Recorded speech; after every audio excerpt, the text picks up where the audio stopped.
కంచి కామాక్షి అమ్మవారి ఆశీస్సులతో జ్యోతిష్యాలయం ప్రేమ సమస్యలు, పెళ్లి సమస్యలు, భార్యాభర్తల గొడవలు, గృహ సమస్యలు, కుటుంబ ఆర్థిక సమస్యలు, నరదృష్టి, నరకోశ సమస్యలు, సంతాన సమస్యలు, విద్య, ఉద్యోగం, వ్యాపారం, బాలగ్రహ పీడకలలు, వశీకరణ స్పెషలిస్ట్ రామరాజు. కాంటాక్ట్ 9390304692. సింహరాశి వారికి ఓ భారీ ప్రమాదం పొంచి ఉంది. అంతేకాదు వీరికి చావు దెబ్బ పడబోతుంది. వెంటనే వీరు ఈ యొక్క సింహరాశి వారు తప్పించుకోకపోతే భారీ ప్రమాదాన్ని ఎదుర్కోవాల్సి వస్తుంది. అయితే ఎలాంటి ప్రమాదం వీరికి పొంచుకొస్తుంది, అలాగే వీటి నుంచి తప్పించుకోవాలంటే సింహరాశి వారు చేయవలసినటువంటి దేవతారాధనలేంటి, పరిహారాలేంటి, తీసుకోవాల్సిన జాగ్రత్తలేంటో ఇప్పుడు ఈ వీడియోలో తెలుసుకుందాం. ముందుగా సింహరాశి వారు రాశి చక్రంలో 5వ రాశి. ఈ రాశి వారు మనోధైర్యంతో ఎంతటి కష్టాన్నైనా సరే భరిస్తూ, ఎంతటి బాధలనైనా సరే తమలో తాము ఏర్పరచుకుంటూ తమలో తాము కుమిలిపోతూ ముందుకు వెళ్తారు తప్ప ఎవరితోనూ పంచుకోరు. ఎంతటి కష్టాన్నైనా సరే తమ మనసులో ఉంచుకొని బయట నవ్వే తత్వం కలవారు సింహరాశి వారు. అంతేకాదు వీరితో ఎవరైనా గొడవకు రావాలన్నా లేదా వీరితో అసహ్యంగా ప్రవర్తించినా సరే వీరికి కోపం, అలాగే పట్టించుకోని తత్వంతో సింహరాశి వారు ఉంటారు. తమ పని తాము చేసుకుంటూ ముందుకు వెళ్తారు. అంతేకాదు ఎవరైనా అవమానం జరిగినా లేదా అసహ్యించుకున్నా లేదా వీరిని కించపరిచే వ్యాఖ్యలు చేసినా సరే అస్సలు ఊరుకోరు. సింహరాశి వారికి కోపం చాలా ఎక్కువ, కానీ అలాగే మంచితనం కూడా ఎక్కువే. వీరు ఒక్కసారి ఒక వ్యక్తిని నమ్మారంటే ప్రాణం ఇచ్చినా సరే వాళ్ళను విడిచిపెట్టేందుకు అస్సలు ఇష్టపడరు. అంతటి గౌరవప్రదంగా అలాగే వీళ్ళు కలిసిమెలిసి ఉండేందుకు సింహరాశి వారు మొదటి రాశిలో ఉంటారు. ఈ యొక్క సింహరాశి వారికి జూన్ 22 పౌర్ణమి లోపు ఓ చావు దెబ్బ, అంటే మీకు నా అనుకున్న వాళ్ళ నుంచే లేనిపోని చికాకులు, తీవ్ర ఇబ్బందులు, కుటుంబ సభ్యుల్లో కలహాలు వంటివి రాబోతున్నాయి. మీ ఇంట్లో మూడవ వ్యక్తి జోప్యం వల్ల మీకు కలిగేటువంటి నష్టం భారీగా ఉండబోతుంది. అయితే వీటి నుంచి తప్పించుకోవడానికి మీరు చేయవలసినటువంటి దేవతారాధన ఏంటో ఇప్పుడు తెలుసుకుందాం.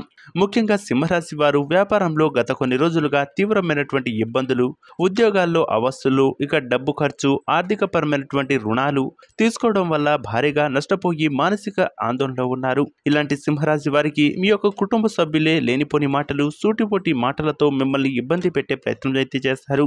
కాబట్టి ఈ యొక్క పౌర్ణమి తర్వాత నుంచి 23 నుంచి కానీ 24 నుంచి కానీ మంచి రోజులు, మంచి గడియలు మీకు రాబోతున్నాయి. అప్పటి వరకు కొంచెం ఓపికతో ఉన్నట్లయితే సింహరాశి వారు పట్టిందల్లా బంగారమే కాబోతుంది. అయితే వీరి నుంచి తప్పించుకోవడం ఏంటి అంటే మీ యొక్క కోపాన్ని, అలాగే మీ యొక్క ఈగోని కొంచెం తగ్గించుకోవడమే. దీనివల్ల వాళ్ళ నుంచి వచ్చేటువంటి ఎలాంటి మాటలనైనా సరే పక్కన పడేయండి.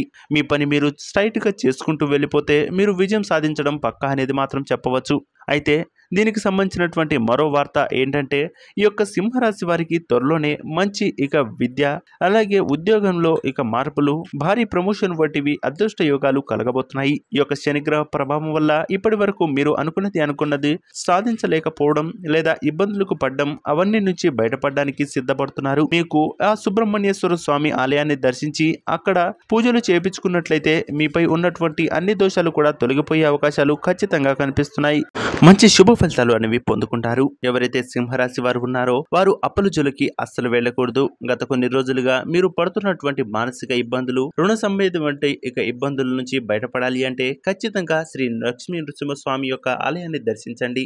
మానసిక ప్రశాంతతో పాటు మీకు ఆర్థిక లాభం కలగాలి అంటే మీ దగ్గరలో ఉన్నటువంటి అమ్మవారి దేవాలయానికి వెళ్ళి అక్కడ మీ యొక్క ఉప్పు దీపాన్ని పెట్టినట్లయితే మంచి శుభయోగాలతో పాటుగా మీరు చేసేటువంటి ప్రతి పనిలో విజయంతో పాటు మంచి ధనయోగాన్ని పొందుకోవచ్చు. ఎవరైతే ఈ యొక్క సింహరాశి వారు ఉన్నారో పౌర్ణమి నాడు ఇల్లు మొత్తం శుభ్రం చేసుకొని మీ యొక్క పూజ గదిని శుభ్రం చేసుకొని అక్కడ దీపారాధన చేసి ముందే ఉన్న తులసి మొక్కను దర్శించుకొని అంతేకాకుండా పూజలు చేస్తున్నట్లయితే మంచి శుభ ఫలితాలు అనేవి పొందుకోవచ్చు. ఆ లక్ష్మీదేవి కటాక్షం అనేది మీపై ఎల్లప్పుడూ ఉంటుందనేది మాత్రం మర్చిపోవద్దు. ఈ యొక్క సింహరాశి వారు చేయవలసినటువంటి ఈ యొక్క ముఖ్యమైనటువంటి పనులు ఏమిటంటే ఆ రోజు పౌర్ణమి నాడు మీ యొక్క కొడుకు, అలాగే ఎవరైనా మీ యొక్క కుటుంబ సభ్యులు అందరికీ తలస్నానం చేసుకోమని చెప్పి అందరికీ ధూపదీపాలు వేసినట్లయితే మంచి శుభ ఫలితాలు పొందుకోవచ్చు. అంతేకాకుండా ఆ రోజు నీస్ తినకుండా, అంటే మాంసాహారం తినకుండా ఈ యొక్క సాయిబాబా టెంపుల్ ని గాని లేదా సాయిబాబాని దర్శించుకుంటే మీకు మంచి శుభ ఫలితాలు అనేవి పొందుకోవచ్చు. చూశారు కదా ఫ్రెండ్స్, ఈ యొక్క సింహరాశి వారికి జూన్ 22 వచ్చేటువంటి పౌర్ణమి లోపు ఏ విధమైనటువంటి ఫలితాలు ఉండబోతున్నాయి, వారు చేయవలసినటువంటి దేవతారాధనలు ఏంటి, వాళ్ళు ఎలాంటి పరిహారాలు చేసుకోవాలో చూశారు కదా.